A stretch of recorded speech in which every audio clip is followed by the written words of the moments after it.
తెలంగాణ విద్వేషపూరితమైన ప్రసంగం మరియు ద్వేషపూరితమైన నేరాలను నివారించే బిల్లు మీద అవకాశం ఇచ్చిన మీకు ప్రత్యేకంగా ధన్యవాదాలు అధ్యక్ష.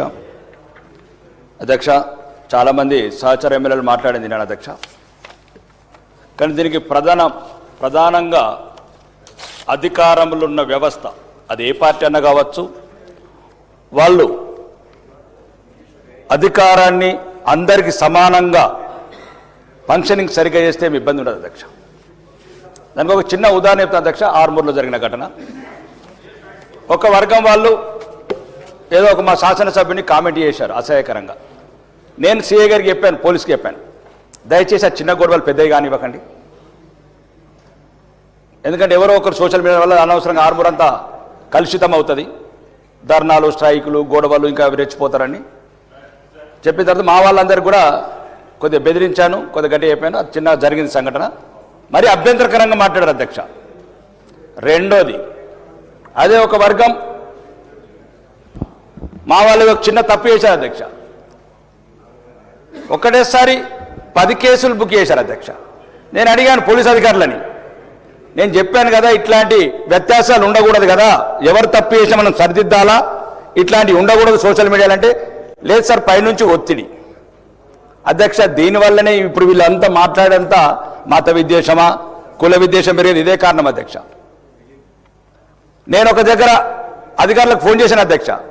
ఒక గుడి ముంగంటే ఒక అక్రమ కట్టడం కడుతున్నదంటే నేను కలెక్టర్ గారికి ఫోన్ చేశాను హైదరాబాద్లో.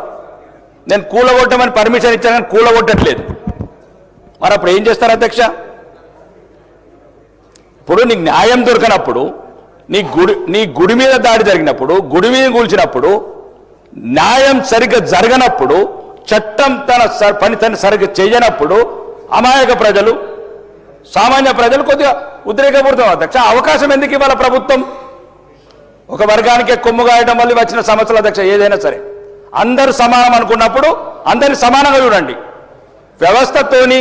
రెండోది, ఉన్నతమైన స్థానాల్లో ఉన్న వ్యక్తులు కూడా అధ్యక్ష కొద్దిగా పద్ధతిగా మాట్లాడారు అధ్యక్ష. కొంతమందిని ఎత్తుకునే మాటలు, కొంతమందిని తక్కువ చేసే మాటలు, ఇదేం పద్ధతి అధ్యక్ష? వాళ్ళు పెద్ద ఉన్నతమైన స్థానాలు ఉన్న వాళ్ళు అధ్యక్ష, ఉన్నతమైన స్థానాలు ఉన్న వాళ్ళు కొద్దిగా సమాజంలో అందరినీ కలుకపోయి, అందరినీ కలుపుకుపోయి అందరం సమానమైన భాష మాట్లాడాలి. పెద్ద పెద్ద ఉన్నతమైన స్థానాల్లో వ్యక్తులు ఈరోజు మాట్లాడే భాష సోషల్ మీడియా ఏం మాట్లాడుతున్నారు అధ్యక్ష? దానివల్ల ఇతర మతస్థులు ఆవేదన ఎంతున్నారు. ఎవరు లేరా మాకు? ఎందుకు ఉన్నతమైన స్థానాలు ఉన్న వాళ్ళు ఈ రకంగా ఎందుకు అంటున్నారు? మాదొక కులానికి సంబంధించిన పార్టీ, మాదొక మతానికి సంబంధించిన పార్టీ ఎందుకు అంటున్నారు?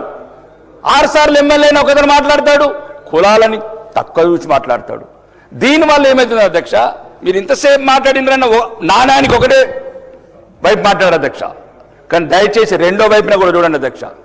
దీనివల్ల మంచి జరిగితే సంతోషం అధ్యక్ష, కానీ ఒక వర్గానికే సంతోషం జరిగితే ఎప్పుడు బాధిత వర్గం ఉంటుంది అధ్యక్ష. ఉన్నతమైన స్థానంలో ఉన్న వాళ్ళేమో వ్యవస్థలను ప్రలోభ పెడుతున్నారు. ఈరోజు నేను ఎన్నోసారి పోలీస్ అధికారులకు మాట్లాడుతున్నాను, దయచేసి గొడవలు కాకుండా చూడండి. ఈ హైదరాబాద్లో రోజు 10 కంప్లైంట్ అధ్యక్ష. మాకు మేమేమంటలేం, ఏమైనా కొట్టుమంటలేం, మేమేమైనా కేసులు పెట్టమంటలేం. మమ్మల్ని కొట్టద్దు అంటున్నాం, మమ్మల్ని అవమానపరచద్దు అంటున్నాం, మా ధర్మాన్ని కించపరచద్దు అంటున్నాం. ఉన్నతమైన స్థానాల్లో ఉన్న ముఖ్యమంత్రి కావచ్చు, మంత్రులు కూడా చెప్తున్నా, దయచేసి మమ్మల్ని కూడా ప్రేమించండి. మేమేమంటలేం, మేము ఈ రాష్ట్రంలో పౌరులం, ఈ దేశంలో పౌరులం. ఒక విద్వేషం రెచ్చగొట్టద్దు ఉన్నతమైన స్థానాల్లో వారు. రెండోది, వ్యవస్థ కూడా అధ్యక్ష అందరం కలిసి బతుకుదాం. ఈ ప్రసంగాల వల్ల ఎక్కువ బలవుతున్నది మేము అధ్యక్ష. నా మీద ఈ 2 సంవత్సరాల నుంచి అంత ట్రోలింగ్ అయిందా? ఇంకెవరి మీద కాలేదు అధ్యక్ష. నేనేం తప్పు చేయలేదు అధ్యక్ష. నిన్న ధర్మం వైపు నిలబడ్డా. ఇతర మతస్థులను నిన్నడేమనలేదు అధ్యక్ష.